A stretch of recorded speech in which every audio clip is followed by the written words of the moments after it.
Oh, hey, what's up, you guys? How's it going? It's Papa, and today I'm going to be showing you guys my updated ELDLICH Dogmatika deck for the current format. We just got a ban list, and with Red Reboot now banned, I feel like it's the best time to be playing some sort of trap-based deck, and I opted for ELDLICH. ELDLICH has always been one of my favorite trap decks, and I've already had really good success with it in the past, and now that we don't have to worry about reboot, I feel like it's time to just bring it back. But yeah, guys, without further ado, let's just go ahead and jump right into the deck profile. So starting off with the main deck, of course, we played 2 copies of ELDLICH the Golden Lord. Still don't need 3. People are still going to be playing DD Crow, people are still going to be playing Ghost Spell, so you could probably opt to play 3 of this if you want. I only like 2, I don't feel like there's a need to play 3. If you just know how to play your cards right, you should be able to get away with playing 2. For the Dogmatika package, I played 1 Fleur-de-Lis and 1 Ecclesia. I feel like this is enough. You could debatably play another Ecclesia, or you could play a Maximus if you want, but I like the 1-in-1 split. I think it's fine. I don't really see myself needing too many more of these. So far, just playing the 1-in-1 has come up enough. That's it for the monsters, though. I only play 4 monsters in the main deck, but that's just because the traps act as another monster, and then this is all that I've ever really needed during the testing. You could debatably play Scythe in the main deck if you want and just play like Sanctum for traps, but I was testing that and I kept hard drawing the Scythe and it just wasn't coming up enough for me, so I took it out. 4 monsters in the main. For some consistency, we played 3 copies of Pot of Extravagance. You could play Prosperity if you want. I opted for Extravagance because the extra deck doesn't matter too much for me, and you'll see that when we get into that. So 3 Extravagance. 2 copies of Duality, just for more extra consistency. You're not really doing a whole lot of special summoning in your first turn anyway, so this is really good if you just pair it with the Extravagance as well. Really nice.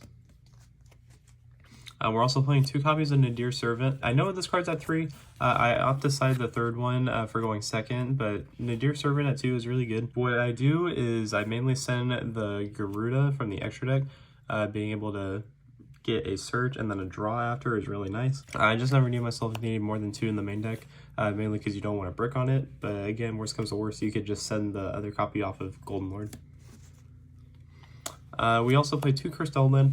You could debatably cut this. I never really was a big fan of this card. If you want to play DPE, you also can play that. I don't have a 3rd Fusion Destiny, so I'm opting just to not play the deck right now.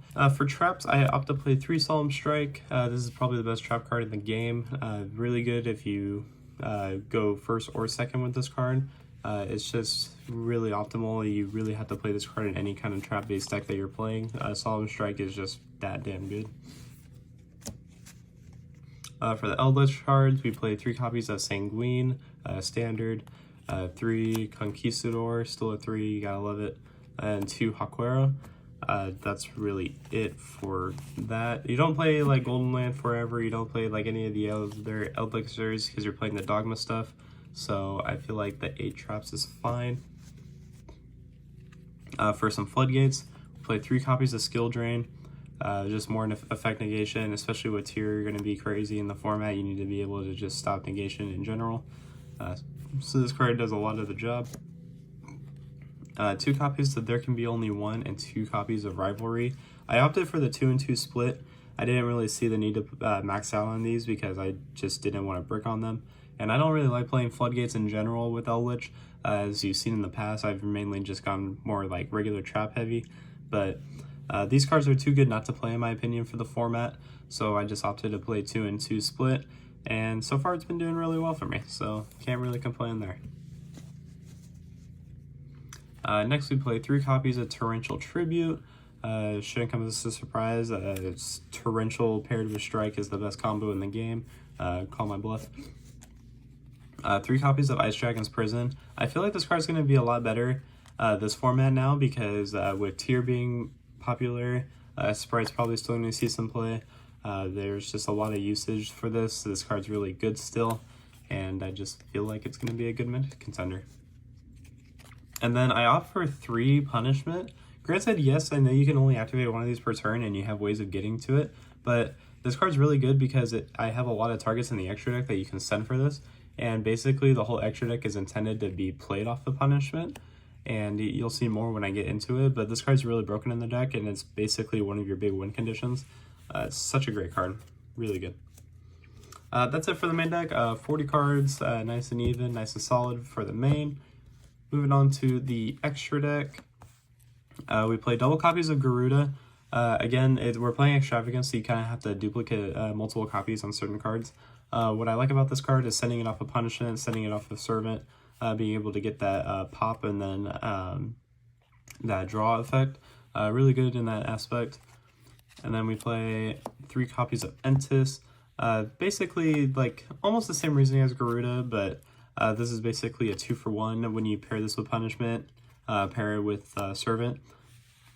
Basically what these cards do is that they just get you more than a +1, and I really like them. You have to max out on it because, again, you're playing Extravagance. I don't have a third Garuda, but even if I did, I don't think I would play a third, unless you're playing Super Poly, which is something you can play in the side deck if you want to. It just depends on your preference.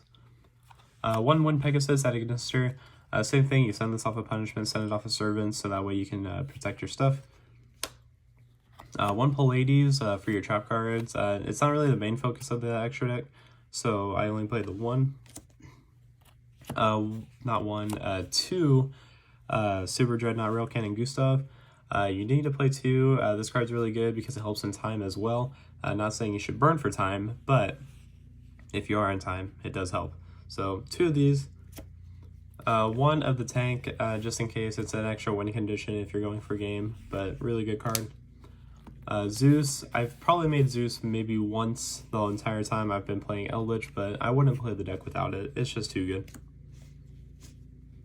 Next we play double copies of Link Spider. This is mainly just for your traps, so that way you can just resolve them in the grave. And then I play a Cambroster, mainly because this also helps you with your trap destruction. Now that Red Reboot's not in the format, you can get away with just sending this to protect your spells and traps. And then the last card I play is a Ferjit. Again, you don't have to play like so much like protection for the extra deck. You could play like Access Code, you could play the Charmers, but I opted just to like mainly focus on getting the stuff into the grave. I don't really use the extra deck too much in this deck, so I just based it off of cards that could help me. So Ferjit does that same reasoning. You could send it off of Servant, and then you could draw a card, put a card back that you don't need. So basically you could just draw Golden Lord, put the Golden Lord back if you don't need it. Depends on what your hand is. But yeah, guys, that is it for the deck profile. I really hope you enjoyed this list. I've been having a lot of fun testing this deck online, and it's been having a really good success rate. Being able to just pair it with some Floodgates, pair Golden Lord, it's just a really fun deck. I mean, I've always been a fan of pure Eldritch. Granted, this is like more of the Dogmatika build, but it's just going to be a good meta contender, and I can definitely see it like being relevant in the format. But yeah, guys, that's going to go ahead and do it. And until next time, this has been Papa, and I will catch you all in my next video. Take care, everyone.